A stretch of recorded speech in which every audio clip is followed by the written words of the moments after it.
Hello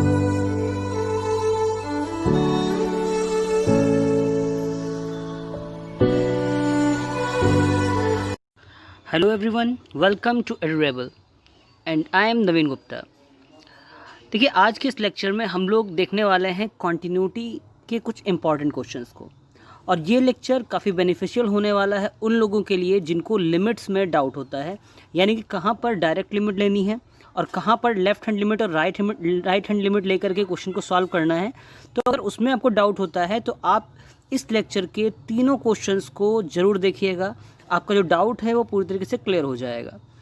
देखिए, जो पहला क्वेश्चन में लिया है, examine the continuity of the function f x is equal to 2x² - 1 at x is equal to 3। मतलब x is equal to 3 point पर हमें दिए गए फंक्शन की कॉन्टिन्यूटी चेक करनी है कि कॉन्टिन्यूस है या नहीं है। तो देखिए, यहाँ पर जो मेन चीज़ आपको ध्यान देनी है कि 3 से ना तो लेस की कंडीशन दी है ना ग्रेटर की कंडीशन दी है। At x is equal to 3 पर आपको पॉइंट दिया गया है। अगर यहाँ पे ऐसा दिया होता कि 3 से लेस पर फंक्शन जो है वो कुछ अलग है, 3 से ग्रेटर पर फंक्शन कुछ अलग है, तो वहाँ पर हम लेफ्ट हैंड लिमिट और राइट हैंड लिमिट लेते, ठीक है। और जब x इज इक्वल टू 3 होता तो उस पर हम फंक्शन की वैल्यू निकालते हैं। बट चूँकि सिर्फ फंक्शन ही दिया गया है और x इज इक्वल टू 3 पर निकालना है डायरेक्टली, तो इसीलिए हम क्या करेंगे, सीधे लिमिट लेंगे। तो पहले हम क्या करेंगे, फंक्शन की वैल्यू निकालेंगे। तो जब हम f x is equal to find करेंगे, ध्यान दीजिए, f x is equal to 2x² - 1 given है। जब x इज इक्वल टू 3 रखेंगे तो f3 की वैल्यू आएगी विच विल बी 2, 3 का स्क्वायर माइनस 1। सॉल्व करने पे आ जाएगा 17। फिर डायरेक्ट लिमिट लेंगे। डायरेक्ट लिमिट क्यों लेंगे वो मैंने पहले क्लियर किया आपको, क्योंकि यहाँ पर ना तो लेस के लिए कहा गया है ना ग्रेटर के लिए कहा गया है, exactly x is equal to 3 पर ही निकालना है। तो उस केस के लिए हमने सीधे limit x tends to 3 fx निकाला, which will be limit x tends to 3 2x² - 1। तो ये हो जाएगा 2, 3 का स्क्वायर माइनस 1 इज इक्वल, और सॉल्व करने पे भी 17 आ रहा है। तो चूँकि ये वैल्यू जो है फंक्शन ऑफ 3 और limit x tends to 3 fx, ये दोनों ही वैल्यू सेम आ रही हैं, देयरफॉर जो हमारा फंक्शन है वो कॉन्टिन्यूस होगा at x is equal to 3 पर। तो ये कॉन्सेप्ट को ध्यान रखना है अच्छे से कि जब लेस देन और ग्रेटर देन की कंडीशन या नॉट इक्वल टू की कंडीशन नहीं दी गई होगी तो उस केस में आपको डायरेक्ट लिमिट ही लेनी होती है, ठीक है।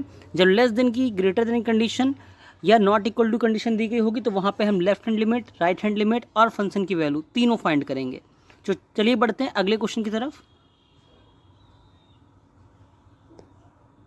देखिए, जो सेकेंड क्वेश्चन में लिया है ये आपका कॉन्सेप्ट क्लियर करेगा लेफ्ट हैंड लिमिट और राइट हैंड लिमिट का।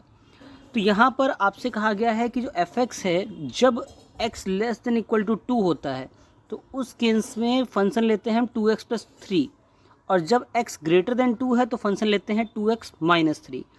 यानी कि भाई 2 से लेस, जैसे कि आप ये लाइन देखते हैं, मान लीजिए यहाँ पे पॉइंट 2 आता है, तो 2 से लेस का केस यानी लेफ्ट हैंड लिमिट के लिए आप ये 2x + 3 वाला फंक्शन लेंगे, और 2 से ग्रेटर का केस मतलब राइट हैंड लिमिट के लिए 2+ जब जाएंगे तो उसके लिए हम x ग्रेटर देन 2 वाला फंक्शन लेंगे। तो चलिए देखते हैं, फंक्शन ऑफ 2 हमने फाइंड किया, इक्वल टू वाला केस ये है 2x + 3, तो डायरेक्टली इसमें वैल्यू रख दी f2 की, 2 × 2 + 3, सॉल्व करने पे 7 आ जाएगा। Now left hand limit find करते हैं। लेफ्ट हैंड लिमिट क्या होगी, limit x tends to 2 minus, मतलब जो 2 से कम वैल्यू होगी, x टेंड्स टू 2 - fx, ये हो जाएगा limit h tends to 0 f2 - h। Solve किया गया तो limit h tends to 0 2 h + 3। अब ये कहाँ से आया, ध्यान दीजिएगा, ये 2 h + 3 क्यों रखा गया है, क्योंकि ये आपका जो फंक्शन है लेस देन वाला, तो लेस देन वाला कौन सा है, 2x + 3, तो जहाँ पे x है वहाँ पे हम 2 - h रखेंगे, ठीक है। अब देखिए, कुछ लोगों को डाउट आएगा कि h कहाँ से आ गया, ठीक है, उस चीज़ को क्लियर करते हैं। सबसे पहली चीज़, जब आपसे कहा गया x टेंड्स टू 2 यानी 2 से थोड़ा सा कम। अब होता क्या है, अलग अलग बुक्स में 2 से लेस के लिए हम 2 - डेल्टा के यूज करते हैं, या फिर वहाँ पे स्मॉलेस्ट वैल्यू h ले सकते हैं। तो 2 - h जब रखेंगे आप, दिस विल बी x की जगह पे 2 - h रखा जाएगा, यानी 2 से स्लाइटली लेस वैल्यू, ठीक। ये अलग अलग बुक्स में अलग अलग होता है। देखिए, यहाँ पे हमने वैल्यू पुट की 2 h + 3, देन क्या होगा, जब h की वैल्यू 0 पुट करेंगे, सॉल्व करने पे आ जाएगा 4 - 2 × 0 + 3 इज इक्वल टू 7, सॉल्व करने पे। नेक्स्ट वैल्यू देखिएगा, राइट हैंड लिमिट के लिए limit x tends to 2 plus f x, limit h tends to 0 f2 plus h. Right hand limit के लिए फंक्शन जो है वो ग्रेटर वाला केस लिया जाएगा, तो 2 plus H minus 3, values put करिए, h की वैल्यू 0 रखेंगे, सॉल्व करने पे वैल्यू आएगी 4 माइनस 3 यानी कि 1। अब since left hand limit right hand limit equal नहीं है, therefore x is equal to 2 is a point of discontinuity. अगर ये दोनों वैल्यू इक्वल होती तो हम फंक्शन की वैल्यू भी इसके इक्वल दिखाते, और जब तीनों इक्वल आएंगे तो उस केस में फंक्शन क्या होगा, कॉन्टिन्यूस होगा एट द गिवन पॉइंट। तो यहाँ पर x इज इक्वल टू 2 क्या है, पॉइंट ऑफ डिसकॉन्टिन्यूटी है, यानी जो फंक्शन होगा वो डिसकॉन्टिन्यूस होगा एट द गिवन पॉइंट। देखते हैं नेक्स्ट क्वेश्चन।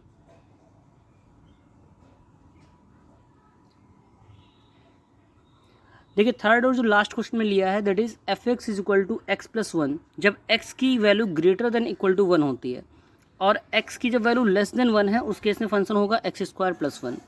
तो आपको ध्यान रखना है कि लेस देन 1 यानी कि लेफ्ट हैंड लिमिट के लिए एक्स स्क्वायर प्लस 1 वाला फंक्शन लिया जाएगा, और ग्रेटर देन इक्वल टू 1 यानी कि फंक्शन की जब वैल्यू निकालेंगे तब एक्स प्लस 1 लेंगे, साथ ही साथ राइट हैंड लिमिट के लिए भी एक्स प्लस 1 लिया जाएगा। तो at x is equal to 1 हम फंक्शन चेक करते हैं, f1 is equal to 1 plus 1 यानी 2 आ गया। राइट हैंड लिमिट के लिए limit x tends to 1 minus, अब 1 सॉरी लेफ्ट हैंड लिमिट है, लेफ्ट हैंड लिमिट के लिए x टेंस टू 1 माइनस यानी 1 से लेस का केस। तो 1 से लेस का केस कौन सा होगा, एक्स स्क्वायर प्लस 1 वाला। तो यहाँ पे हमने लिमिट h टेंस टू 0, मतलब जब h नियरली 0 के इक्वल होगा तो हम रखेंगे f1 माइनस एच। ना जो फंक्शन में वैल्यू पुट करेंगे तो limit h tends to 0 1 minus h का होल स्क्वायर प्लस 1, सॉल्व करने पे 1 का स्क्वायर प्लस 1 यानी कि वैल्यू 2 आ जाएगी। चलिए देखते हैं इसके राइट हैंड लिमिट कैसे निकालेंगे। याद रखेंगे कि राइट हैंड लिमिट के लिए जो फंक्शन लेंगे वो x प्लस 1 वाला लेंगे, क्योंकि ग्रेटर देन 1 के केस में हम जा रहे हैं। देखिए limit x tends to 1 plus f x, अब ये हो गया limit h tends to 0 f1 plus h. तो 1 प्लस एच जब रखोगे तो 1 प्लस एच प्लस 1 यानी 1 प्लस 0 प्लस 1, सॉल्व होने पे आ जाएगा 2। अब लेफ्ट हैंड लिमिट जैसा कि हमने देखा था कि 2 है, राइट हैंड लिमिट भी 2 आ रही है, और फंक्शन की जो वैल्यू भी है वो भी क्या आ रही है 2। तो जब तीनों इक्वल हैं तो therefore function is continuous at x is equal to 1। अगर इनमें से कोई भी एक इक्वल ना होता तो फंक्शन हमारा डिसकॉन्टिन्यूअस हो जाता at x is equal to 1।